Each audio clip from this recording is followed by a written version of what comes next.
Good morning. Welcome back to Bookeemonsters. My name is PK. It is Thursday, December the 26th. It's Boxing Day. Hope you had a very good Christmas and some time for yourself, some reading time, but also some family and friends time if that is something you are enjoying. So we didn't have morning shows both Tuesday and Wednesday because there just weren't enough books being published. So today we're going to be looking at three different genres. We'll be looking at mysteries and thrillers, romance, and fantasy and sci-fi. Trust me, there's not a lot in each, but hopefully we'll have enough for today. Good morning, Emily. How are you? Did you have a good Christmas? Quick announcements. I do have sprints tonight at 6 p.m. Mountain Time, 8 p.m. Eastern. They go for 2.5 hours. I'm back to work, so we're back to our regular schedule. Our next sprints after that are on Saturday afternoon at 3 p.m. Eastern, and they go for 5 hours. And tomorrow's morning show, we'll be looking at Cozy Mysteries. All right. This is it for Mysteries and Thrillers 3.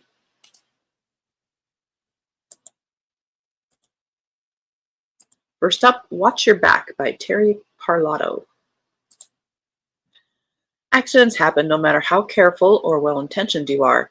Psychiatrist Eve Thayer frequently reassures her patients of that fact. There are even times when accidents have good consequences, like when Eve met her now husband Nathan at his collision shop after another car ran her off the road. After a whirlwind courtship, Nathan and Eve have settled into domestic life. They have a lovely home on a quiet street, a beautiful baby girl, and even the perfect babysitter to care for her. And yet, something isn't quite right. The stress in Eva's life is mounting both professionally and personally. Though the clinic where she works has been remodeled since its notorious days as an institution for the criminally insane, she feels increasingly uneasy there, and in her own neighborhood, a break-in at a nearby empty house hasn't helped either. Detective Rita Myers hasn't yet figured out whether Eve's a target or a suspect, but every disturbing discovery in this usually peaceful neighborhood seems to revolve around her. Only as a deadly ice storm crashes through does it become clear just how far from perfect Eve and Nathan's lives really are. And as the cracks in the surface come to light, so do the sinister secrets that lies beneath.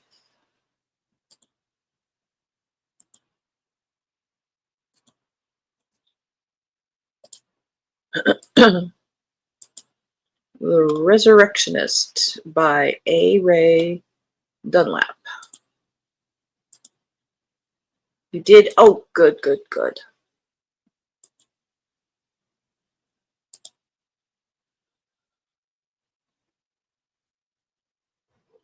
Edinburgh, Scotland, 1828. Naive but determined, James Willoughby has abandoned his posh, sheltered life at Oxford to pursue a lifelong dream of studying surgery in Edinburgh.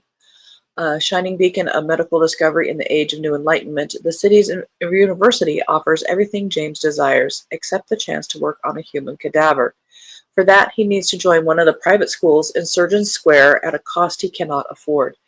In desperation, he strikes a deal with Aneurin Nye McKinnon, a dashing young dissectionist with an artist's eye for anatomy and a reckless passion for knowledge.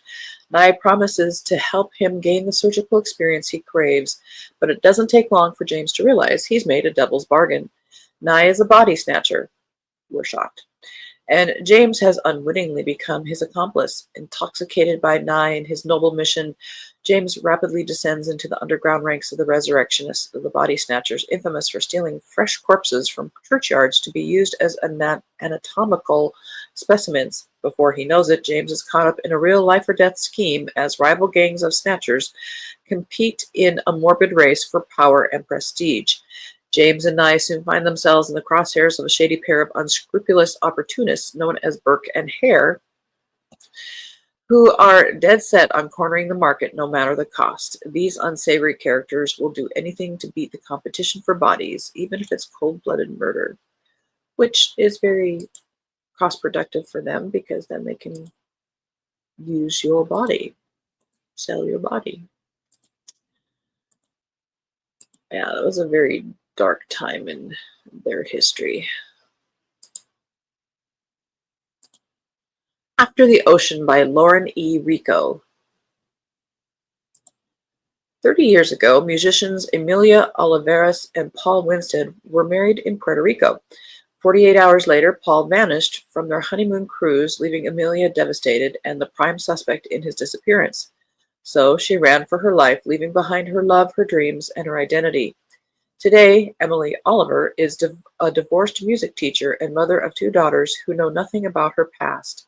Gracie, a talented attorney who excels in the courtroom but grapples with personal relationships, and Meg, a gifted concert pianist who wrestles with her ambition and purpose.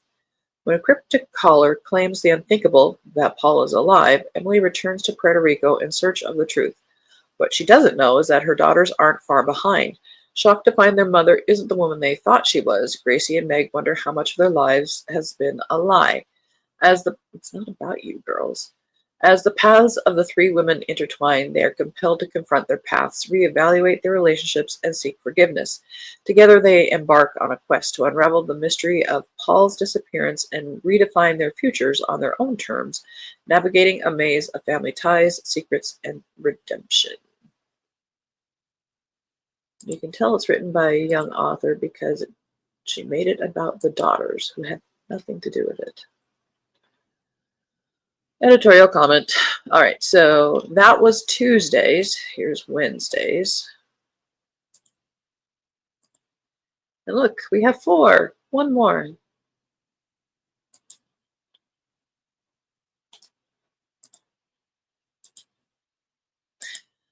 River Wild by B.J. Daniels. Yes, this is a new one. I did check. Good morning, Mary. Happy Thursday. Back to regular life. Indeed. I do hear jingle bells in the distance, but fading fast. Yes. We get one last hurrah with Boxing Day if one wants to acknowledge it. But, yeah, time to consider taking down the Christmas decorations. I'll leave the tree up until next week, probably. The tree at work. Some scars can't be hidden. Sheriff Stuart Layton has plenty of those, courtesy of an attack that left him doubting himself as a lawman. But in Bailey McKenna, he recognizes a different kind of hurt. That unspoken understanding has him opening his door to the mysterious, elusive young woman again and again, hoping she'll tell him what she's running from. Bailey has spent years searching for the rancher who put her through hell. She never saw his face, but she's convinced he's somewhere in Powder River. Now suddenly she has terrifying proof of how close he is. This time, Stuart is by her side, determined to protect her and find retribution for himself. But will that be enough to fend off a killer waiting to finish off what he started? That's a pretty cover. I wonder if cowboy romances became bigger because, or is becoming bigger because of Yellowstone.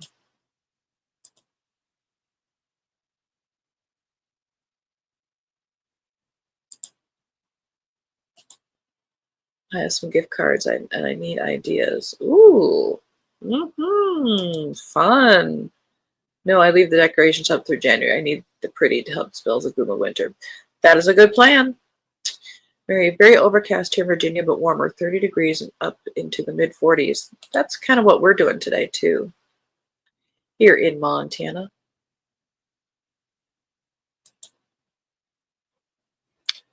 A Perfect Match by Kimberly Cates, 4th in a Jubilee Point series. At 27, free-spirited Rowena Brown has never fit in anywhere, not with her ambitious family, not at veterinary school, and certainly not in any relationships she's ever had. But surely the good people of Whitewater, Illinois will welcome a pet store owner whose talent is finding the perfect home for problem animals, even if they do have names like Destroyer. She went to vet school and she owns a pet store. When a 100-pound monstrosity of a dog appears at his door, 100 pounds ain't nothing. I'm sorry. That's your average golden retriever. When you hit like the 140s, 150s, then we'll talk. Whitewater deputy Cashel Lanahan knows he's in trouble. A single dad with 2 young daughters, Cash wants more chaos in his life about as much as he wants to find himself drawn to the eccentric Rowena. But if he's not careful, the unruly hound and his unconventional owner might reignite Cash's hopes along with his heart to help them find them all find home at last. That dog on the cover is not 100 pounds. That is more like 130.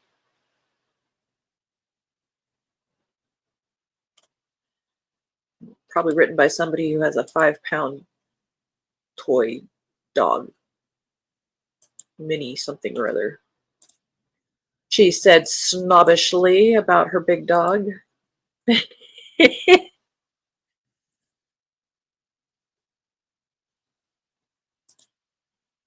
We've had fog the last few days, and we are supposed to go up to 50 the next few days. It's been a mild winter, and I'm not complaining. I think you may be right about Yellowstone. I haven't watched it, tried, but didn't like it, at least a little bit I saw. I've tried to watch it. It's supposedly set in Montana. The county I live in is Yellowstone, though the series is set a little west from here, supposedly. It is not what Montana is like. Kio's doing good. He's doing good. All 140 pounds of him.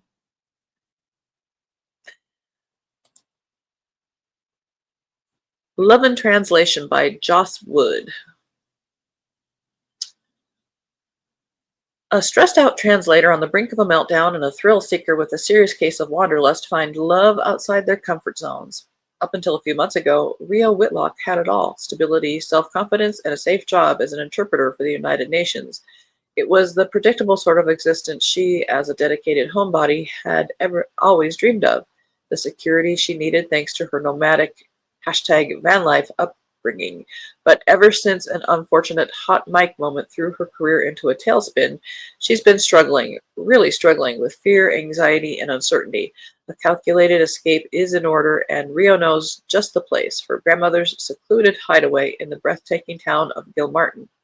Except she won't be alone thanks to a random twist of fate. Fletcher Wright lives for adrenaline, always chasing the next high, so when he learns he'll have to share his rental accommodations with Rio, a stranger basically, he simply chalks it up to another challenge. It doesn't hurt that there's an immediate attraction between them, which neither can explain. Before long, they're not just sharing a house and new experiences, they're sharing a bed. But when it's time for Fletcher to move on to the next adventure, he and Rio will both have to decide, are they ready to take the biggest risk of all?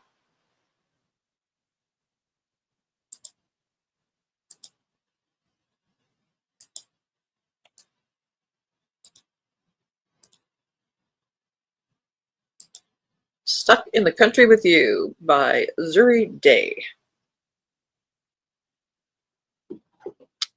She's packing her bags and her baggage. 10 years ago, Genesis Washington made a very poor decision. At the time, it seemed great, fantastic, explosive. But the truth is, your one-night rebound should never be your younger brother's rival. And he definitely shouldn't be someone who allegedly only slept with you to gain the upper hand, even if the sex was amazing. Now Genesis is blindsided when the farm she's inherited just happens to be right next door to Jackson King, the regrettable one-night stand she's still painfully attracted to. This man has aged like the finest of wines, and what's worse, he's now a thoughtful and responsible father. Good thing Genesis has a long-distance boyfriend. Well, sort of. It's complicated. Jackson and his hotness should be easy enough to ignore, but when city girl Genesis discovers that there's a serious learning curve to her humble new home, it's Jackson who's there to lend a very skilled helping hand. With every problem that arises, Jackson is seemingly making all the right moves, both on the farm and when things heat up behind closed doors. But surely that doesn't mean he's right for Genesis, does it? I bet it does. I betcha. And that's all the romance. I told you, the pickings were slim this week. Anorexic even. And fantasy and sci-fi, there's 3. Woohoo!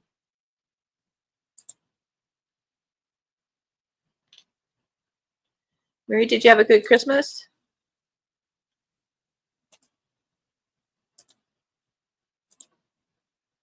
A new one by Mercedes Lackey. Yes, this is a new one. I did check. This is called Miss Amelia's List. 17th in the Elemental Masters series. The year is 1815, and an American, Miss Amelia Stonehold, has arrived in the Devon town of Axminster, accompanied by her cousin, Serena Maliva. She's brought with her a list to tick off: find a property, investigate the neighbors, bargain for and purchase the property, staff the property, and possibly find a husband. But when Amelia soon finds herself contending with some decidedly off-list trouble, including the Honorable Captain Harold Roughtower, whose eyes are fixed on her fortune, little does Amelia know that his plans for her wealth extend far beyond refurbishing his own crumbling estate. They include the hidden Roman temple of Glycon, where something very old, very angry, and very dangerous still lurks. But Rough Tower isn't prepared to reckon with the fact that neither Amelia nor Serena are pushovers, and he certainly isn't ready for the revelation that he has an Earth Master and a Fire Mage on his hands, or that one of them is a shapeshifter. Interesting. I will admit, for a person who reads fantasy sci-fi, I've never read a Mercedes Lackey.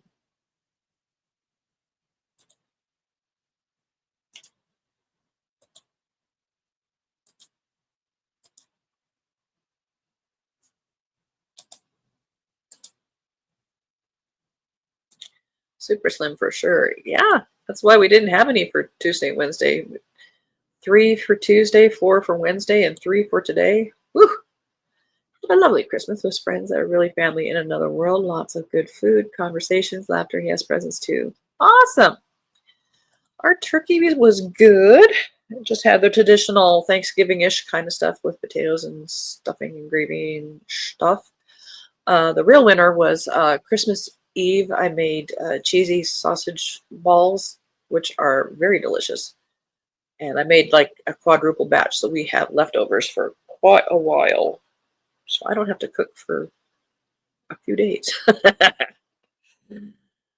But it was just absolutely glorious having 2 days off in a row. That was a true gift.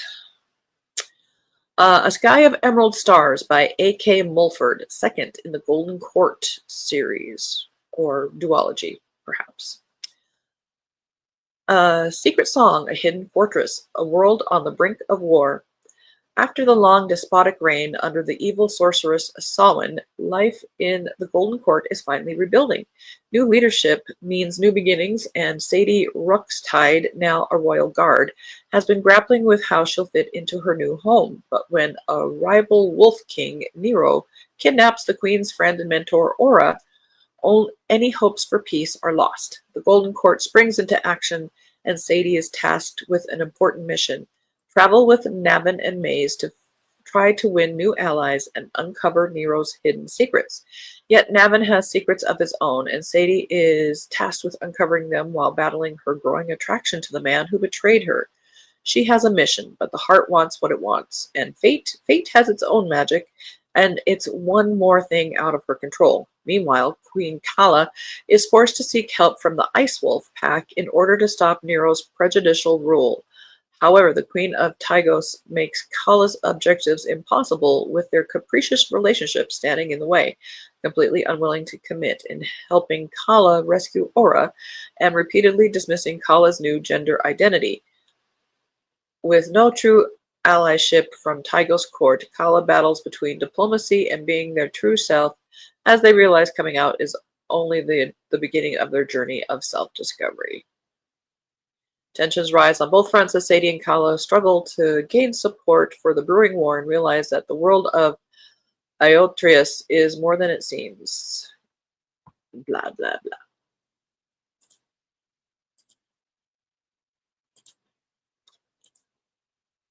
Well, so far I am marked safe from wanting to read any of these books. Trust me.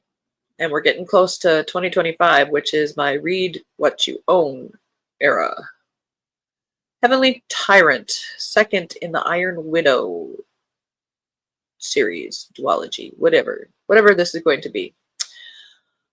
After suffering devastating loss and making drastic decisions, Zishan finds herself on the seat of power in Huaxia, But she has also learned that her world is not as it seems. Revelations about an enemy who dangles one of her loved ones as a hostage force Zishan to share power with a dangerous man she cannot simply depose. Despite their mutual dislike and distrust, the two must work together to take down their common enemy and stoke a revolution against the systems of exploitation that plague their world. However, power is not so easy to wield once seized, and a revolution is not so easy to control once unleashed. As Huaxia's former elites strike back and the common people's fervor for justice turns bloody and paranoid, can Zishan remain a fair and just ruler? Or will she be forced to rely on fear and violence and succumb to her darker instincts in her quest for vengeance and liberation?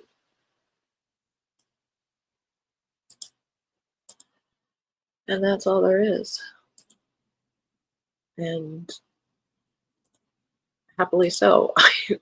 I was not really attracted to any of those books.